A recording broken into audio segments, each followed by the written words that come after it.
Bonjour, nous avons terminé la vidéo précédente sur une question somme toute assez essentielle puisqu'on se demandait qui est Hachem.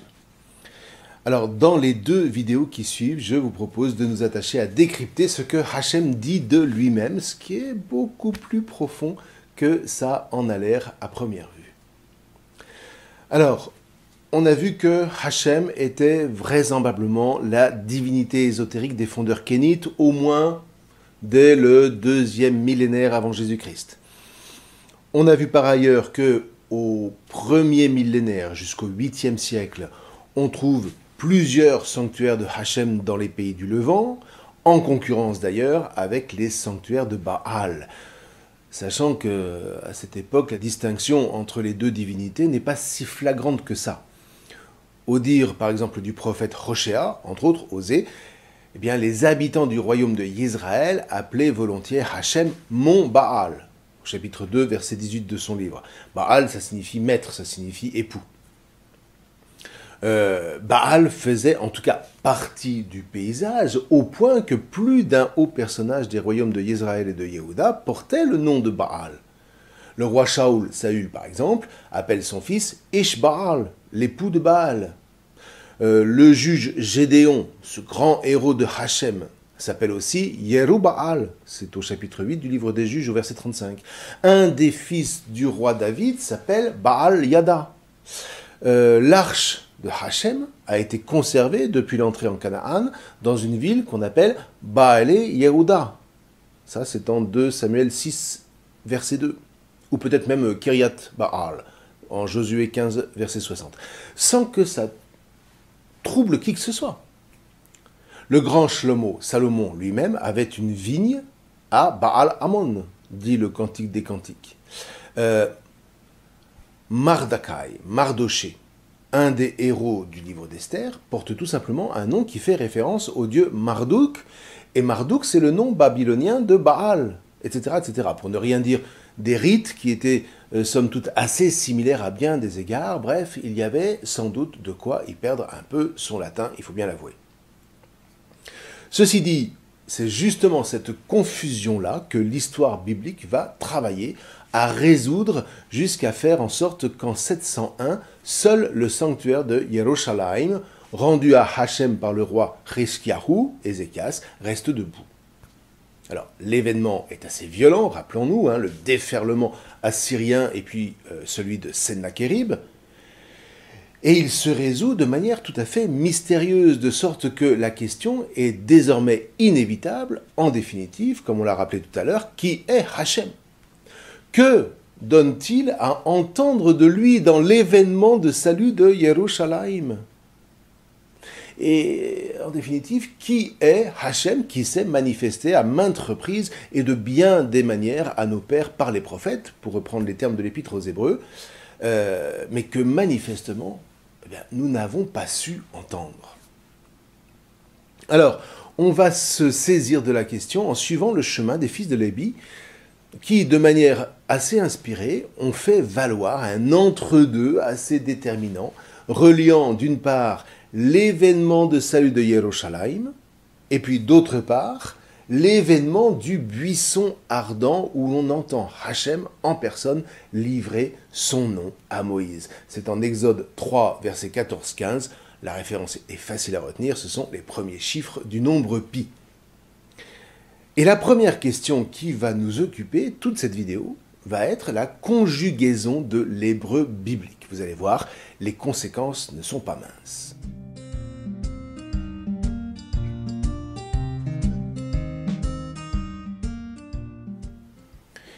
Donc, pour comprendre l'événement de 701, le siège de Yerushalayim, et répondre à la question qui est Hachem, les scribes vont entendre monter à leur mémoire comme un appel le récit de la rencontre de Hachem et de Moïse au buisson ardent. C'est Moïse qui parle.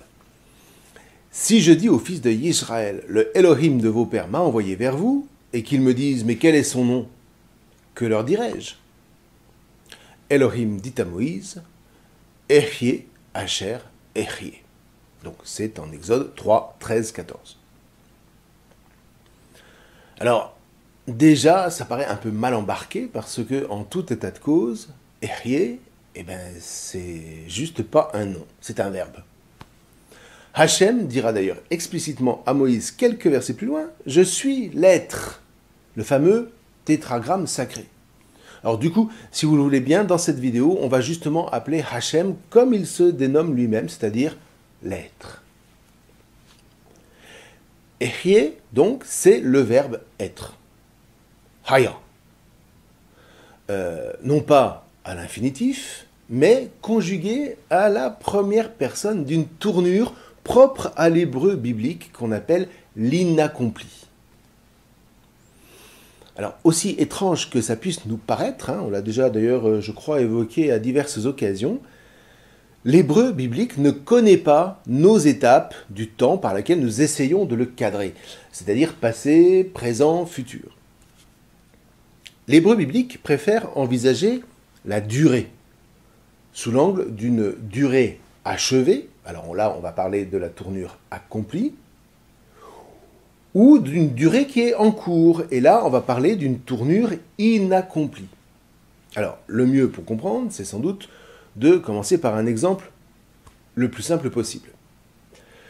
Si je dis « je suis arrivé », eh bien ça signifie à la fois « je suis là », au présent, mais ça signifie en même temps « j'ai fini d'arriver ». J'ai commencé à un moment d'arriver, et puis j'ai fini d'arriver. Eh bien, l'hébreu biblique va préférer dire « j'ai fini d'arriver ». Et donc, il va utiliser l'accompli. Pourquoi ? Mais tout simplement pour ne pas tourner la page trop vite. Vous voyez, aujourd'hui, on vit tellement dans l'instant qu'on voudrait que le passé s'efface au fur et à mesure que le présent s'installe, sauf que ça n'existe juste pas. L'accompli a cette grande vertu précisément de ne pas reléguer l'origine dans un passé qui serait révolu et inactif. Tout au contraire, il va ancrer le présent, c'est-à-dire la durée, dans le passé, dans une origine comprise comme un commencement. Sans ça, qu'est-ce que vous voulez ? La durée n'est plus envisagée que pour elle-même et par elle-même, comme à notre époque, sauf qu'elle en devient insupportable, insupportable de non-sens. La durée devient un pur fonctionnement. D'ailleurs, c'est un peu comme un instrument de musique. Vous voyez, si on n'entend pas l'attaque du son, personne n'est capable de dire de quel instrument il s'agit, et le son en devient tellement agressif qu'à force, il en devient insupportable. Par exemple, ici, de quel instrument s'agit-il ?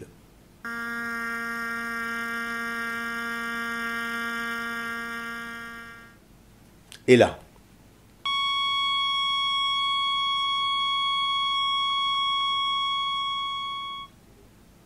Et encore là. Vous voyez ? Impossible à reconnaître. Alors qu'en fait, vous avez entendu successivement une trompette,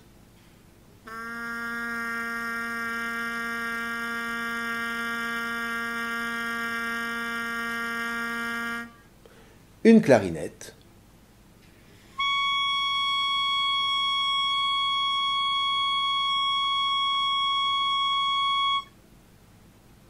et un violon.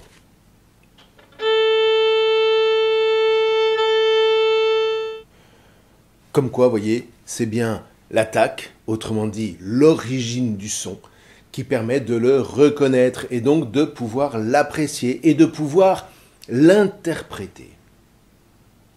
Eh bien, voyez, voilà la force de l'accompli. Il maintient audible l'origine. Et ça, vous voyez, c'est absolument génial parce que grâce à cette tournure, on va pouvoir rester attentif à, pour ainsi dire, l'attaque originelle qui seule peut nous permettre d'apprécier et d'interpréter le présent. Comme d'ailleurs de savoir s'ouvrir à l'avenir, quel qu'il soit, aussi surprenant qu'il soit. Donc vous voyez, à travers la simple grammaire de la Torah, le peuple juif reçoit carrément un mode d'être, un mode d'exister, un mode d'appréhender l'histoire qui le prémunit du danger d'errance dans un monde sans origine, donc sans récit et sans histoire. La grammaire hébraïque de la Bible va veiller à ce que le peuple de l'Alliance ne se contente jamais de fonctionner. Comme quoi, vous voyez, la question du langage a une incidence extrêmement concrète sur l'existence de tous les peuples. Et un linguiste comme par exemple Noam Chomsky en est le plus patent exemple contemporain. Et comme par hasard, il est juif. Mais poursuivons. Maintenant, si je dis « j'arrive », c'est un présent duratif comme on dit. « J'arrive » ici signifie « je suis en train d'arriver »,« je vais arriver ». Eh bien, l'hébreu biblique préférera dire justement « je suis en train d'arriver ». Je n'ai pas fini d'arriver. Et il va utiliser la tournure de l'inaccompli qui, de nouveau, le relie, l'attache à l'origine. De sorte que l'origine se dévoile comme cette, je sais pas comment dire, cette étoile du berger qui permet à la mentalité hébraïque de maintenir le cap de bout en bout. En disant « je n'ai pas fini d'arriver », l'inaccompli dit en même temps « j'ai commencé à arriver », origine. Et c'est vraiment là le gage du fait qu'effectivement je vais arriver puisque j'ai commencé d'arriver. Mais vous voyez, quelque part, on pourrait dire que l'origine est ici comme la gardienne d'une promesse. Elle est la gardienne de toute espérance.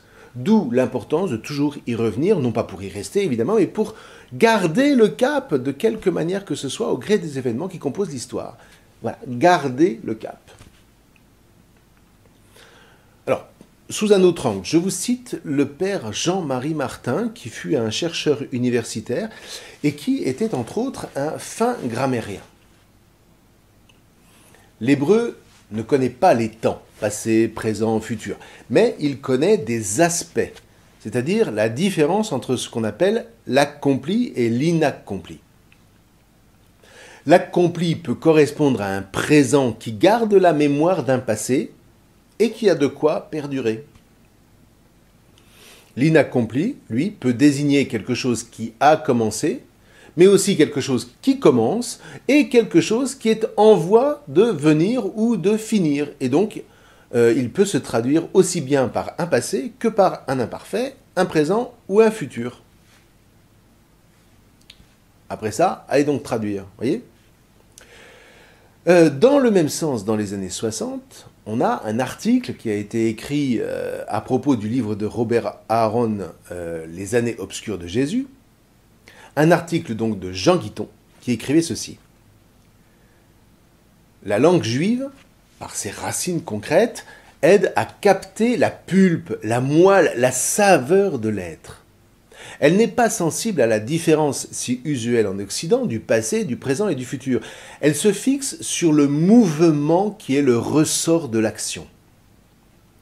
Elle se demande si l'acte s'achève ou ne s'achève pas, d'où un sentiment congénital de la durée ouverte sur l'avenir.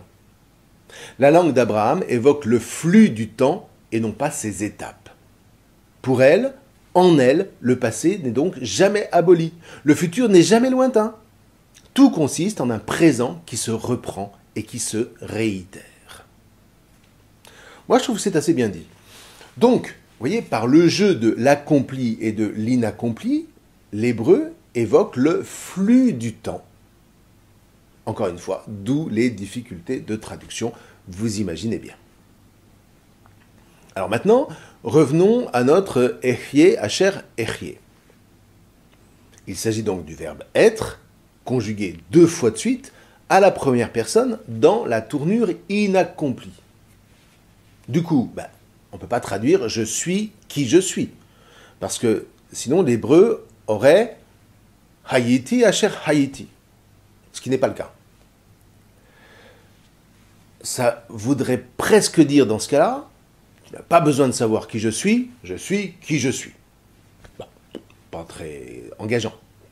On ne peut pas non plus traduire « je suis celui qui est », sous-entendu de manière un peu catégorique, je suis l'être suprême, posé là, immuable et souverain. Il faudrait pour ça avoir la tournure accomplie, Hayiti Asher Hayete. Ce qui, là encore, n'est pas le cas. Alors certains proposent de traduire Ehyeh Asher Ehyeh par « je serai qui je serai ». Là, d'après la grammaire de l'hébreu moderne. Sauf que la conjugaison au futur ne sait pas garder le lien avec l'origine que conservent précieusement pourtant les tournures bibliques de l'accompli comme de l'inaccompli. Donc, vous voyez, je serai qui je serai, ça laisse une espèce d'impression d'indétermination façon l'avenir dira qui je suis, tu verras bien. Bon, on imagine assez mal Moïse signer un tel chèque en blanc. En fait, vous voyez, si l'inaccompli désigne quelque chose qui est en cours, c'est-à-dire qui a commencé, qui commence et qui est en voie de finir, eh bien, il me semble que la meilleure traduction de Ehyeh Asher Ehyeh n'est autre que « je suis celui qui est, qui était, et à venir ». À venir en deux mots.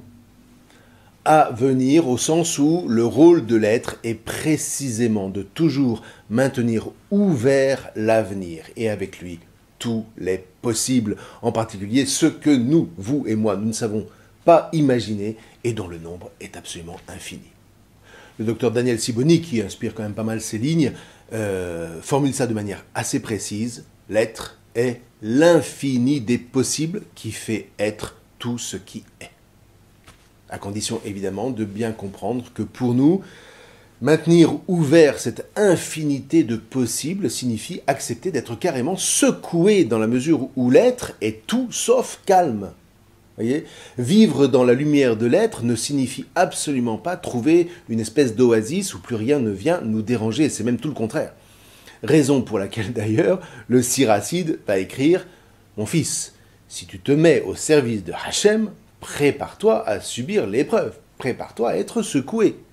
Fais-toi un cœur droit et tiens bon, et ne t'agite pas au moment, à l'heure de l'adversité. » Là, vous voyez, on perçoit l'expérience. Vous voyez, exemple, on se sent bien, et on se dit qu'on est définitivement à l'abri de tout danger, et crac, sans prévenir, voilà que l'être fait bifurquer la route, sans qu'on s'y soit attendu. On croyait assez assurément aller là, et voilà que, wham, l'être nous envoie ici, ailleurs. Ce qu'on croyait maîtriser nous échappe, et on ne sait plus ce que ça va donner. Alors, sur le coup, eh ben, ça ébranle, évidemment.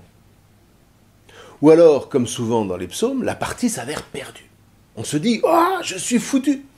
Et voilà que mystérieusement, par une autre de ces secousses dont il a le secret, par un événement qui va survenir sans crier gare, l'être, c'est-à-dire Hachem, n'oubliez pas, remet de la vie là où la mort semblait avoir tout recouvert. Et là aussi, sur le coup, eh bien, ça secoue grave. Et ça donne surtout à penser, ça donne à parler, parce que on a alors un besoin intense d'en parler. On a un besoin intense de mettre des mots pour tenter d'interpréter ce qui se passe, ce qui est en train en fait de s'ouvrir. Et de toute manière, qu'on le veuille ou non, qu'on soit croyant ou non, l'être relance toujours la vie en permanence, dans un sens ou dans l'autre. Et c'est son rôle, c'est sa fonction d'être. Et encore une fois, ça ne manque jamais de secouer, raison pour laquelle, en ce qui nous concerne, il convient d'un côté de nous méfier des situations qu'on prétendrait un peu trop bien maîtriser, parce qu'en définitive, qu'est-ce que l'homme maîtrise? Ni la mort, ni la vie, et entre les deux, pas grand-chose. Et de l'autre côté, il convient de ne jamais redouter jusqu'à désespérer des situations mortifères. Vous voyez, quelle que soit la situation, à un moment ou à un autre, une chose est sûre, l'être va fidèlement susciter un événement et ça va secouer. Ça va remettre les choses en place. Et vous voyez, les prophètes et les psalmistes ne savent que trop bien, eux qui pénètrent le mystère du temps, le mystère de l'être-temps, ils ne savent que trop bien que rien n'est jamais figé, ni en bien, ni en mal. Et là, vous voyez, on est au seuil de la foi, on est au seuil de l'espérance que tente d'exprimer l'inaccompli. À chaque instant, l'être relance l'origine, et à partir d'elle, il ouvre une infinité de possibles. Voilà le propre de l'être qui se révèle à Moïse, Ehyeh Asher Ehyeh. Je suis celui qui est, qui était et à venir.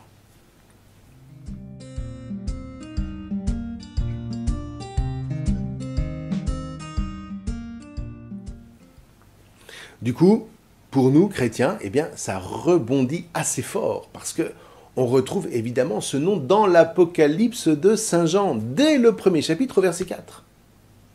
Jean, aux 7 églises qui sont en Asie, avoue grâce et paix de la part de celui qui est, qui était et qui vient. Et là, j'espère que vous reconnaissez le nom de l'être, Ehyeh, Asher, Ehyeh. Or là, vous voyez, on peut interroger la traduction. On traduit, à raison, le verbe erkomai par qui vient. Et de fait, selon le contexte, eh bien, ce verbe signifie aller ou venir. Reste pourtant que la traduction celui qui est, qui était et qui vient pose une première difficulté. Vous voyez, dans la même locution, sans crier gare, on semble passer du temps à l'espace. Et spontanément, eh bien, on entend « Je suis l'être de toujours », le temps, et ne vous en faites pas, j'arrive, espace. En plus, ça semble renforcé par la fin de l'Apocalypse, où Jésus dit « Voici, je viens bientôt ». On se croirait presque dans une pub pour Amazon Prime, vous voyez, livraison le lendemain à domicile. Et comme, évidemment, ça ne vient pas, eh bien, on se sort en invoquant le psaume « Pour Dieu, 1000 ans sont comme un jour ». Ok, pourquoi pas. Mais peut-être qu'il y a moyen de réfléchir un peu autrement. Alors, soyons clairs, nombre de paroles du Christ annoncent effectivement sa venue dans la gloire. On va prendre un exemple qui est, à mon avis, le plus explicite. C'est dans l'Évangile selon saint Matthieu.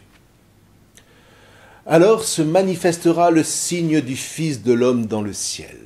Alors toutes les tribus de la terre se frapperont la poitrine et verront le Fils de l'homme venir sur les nuées du ciel avec puissance et grande gloire. Il enverra ses messagers avec une trompette retentissante et ils rassembleront ses élus issus des 4 vents, d'un sommet des cieux jusqu'à l'autre. Cependant, à partir du figuier, apprenez la parabole. Lorsque sa branche devient tendre et que ses feuilles sortent, vous connaissez que l'été est proche. De même, vous aussi, lorsque vous verrez tout cela, connaissez que le Fils de l'homme est proche sur vos portes. Amen, je vous parle ainsi. Cette génération ne passera nullement avant que tout cela n'advienne. Le ciel et la terre passeront, cependant que mes paroles ne passeront nullement. Quant à ce jour-là et à l'heure, nul ne les sait, ni les messagers des cieux, ni le Fils, sinon le Père seul. Matthieu, chapitre 24, versets 30 à 36. Et donc, habituellement, on interprète ce jour comme un marqueur de ce qu'on appelle la fin des temps. Et puis dans l'enfilade, on va parler de la fin du monde, comme on dit. Mais Jésus glisse néanmoins une petite précision à côté de laquelle il ne faut pas passer trop vite. Cette génération ne passera nullement avant que tout cela n'advienne. Qu'est-ce qu'il veut dire? Sinon que cette venue du Fils de l'homme se produira en réalité dans l'événement de son passage de la mort à la vie, qui est le signe par excellence du Fils de l'homme. Et vous voyez, cette venue du Fils de l'homme est en réalité une advenue. Cette génération ne passera nullement avant que tout cela n'advienne. C'est un adventus en latin, autrement dit un événement dont le rôle est de constituer, comme n'importe quel événement, un nouveau commencement, un recommencement, une nouvelle origine à partir de laquelle va pouvoir se déployer un nouvel avenir, et donc, si on se souvient de ce qu'on vient de dire, une nouvelle manière de penser, chrétienne en l'occurrence, grâce à quoi les nations vont pouvoir à leur tour entrer dans une éternité de vie marquée par l'amour dès maintenant, dès aujourd'hui, comme aime rappeler la prière liturgique. Aujourd'hui, le Christ est ressuscité. Ça résonne pendant tout le temps pascal. Pourquoi? Parce que nous rappelons l'origine, de telle sorte que, pour ceux qui y sont sensibles, vous retrouvez, comme par hasard, un effet d'entre-deux, qui est le signe que cette pensée est bien vivante.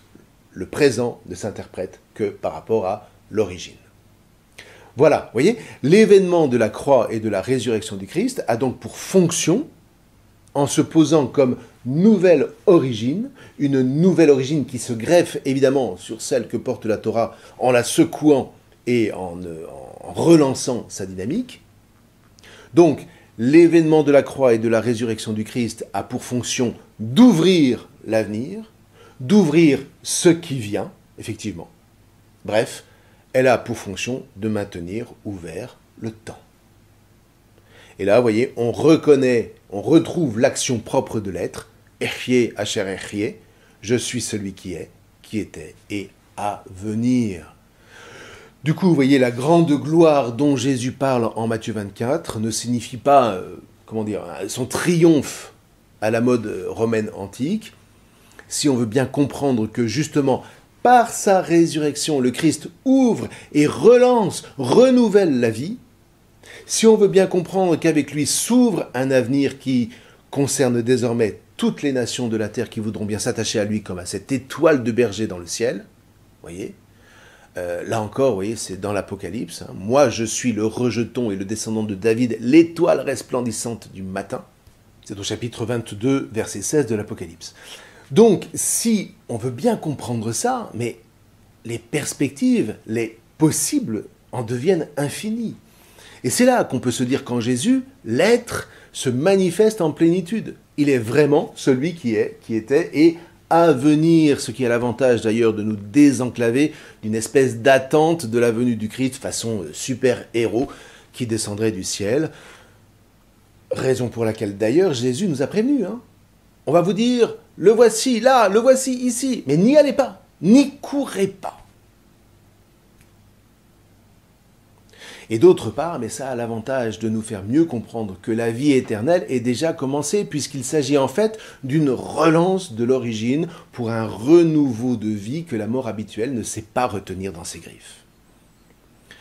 Et c'est comme ça que le Christ maintient ouvert le temps à chaque fois que la mort menace de le fermer. Encore une fois, c'est tout le mystère de la croix.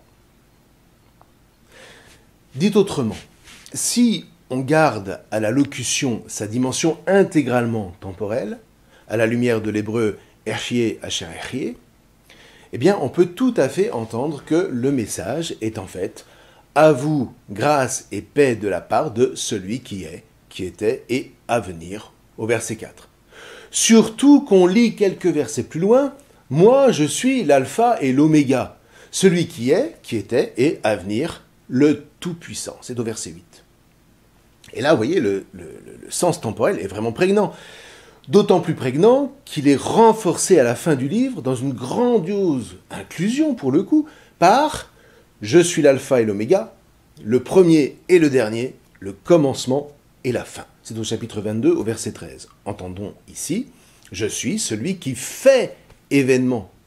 Je suis celui par qui tout commence et tout s'accomplit. » Autrement dit, je suis l'inaccompli et l'accompli.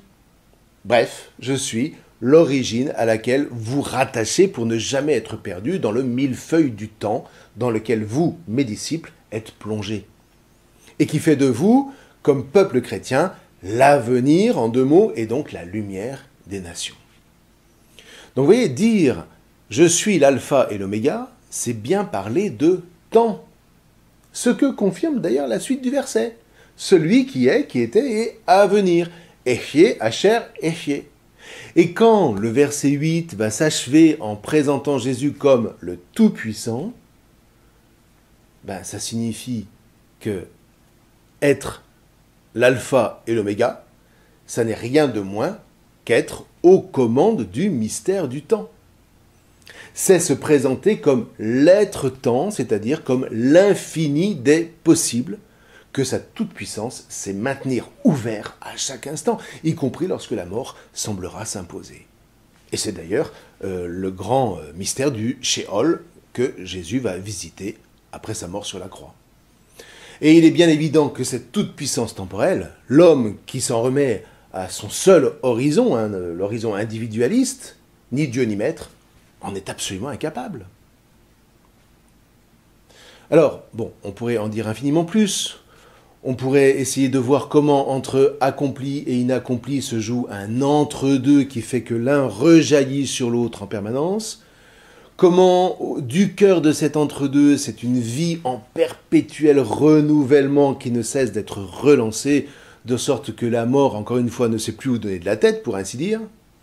Mais en tout cas, retenons au moins cette chose, Lorsque Hachem se dévoile dans l'entre-deux temporel qui relie entre l'événement du siège de Yerushalayim et celui du buisson ardent, eh bien c'est un temps ouvert à l'infini qui illumine les scribes en cette fin de 8e siècle.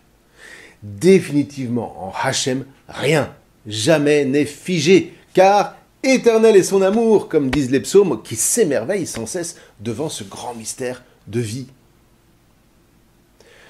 Alors vous voyez, j'espère que Herchier, Asher Herchier, nous mène assez loin, mais ça n'est pas tout. Nous avons encore à poursuivre notre enquête dans la mesure où Hachem ne se présente pas seulement dans l'événement du buisson ardent, comme Herchier, Asher Herchier, mais aussi comme Yahweh, le fameux tétragramme sacré imprononçable, ce qui, évidemment, relance encore le chemin, ce qui n'est pas très étonnant, venant de la part de l'être. Vous voyez, on croit toujours être arrivé, mais non, allez hop, ça repart. Donc, eh bien, nous n'en avons pas fini avec la découverte biblique de l'être, mais nous verrons ça la prochaine fois. Encore merci, vraiment merci, pour ceux d'entre vous qui avaient fait ou qui envisageaient de faire quelques dons à l'association Va vers toi qui gère le site de la Bible en tutoriel. N'oubliez pas, toujours le même refrain, c'est en bas à gauche de la page d'accueil du site. Je vous remercie.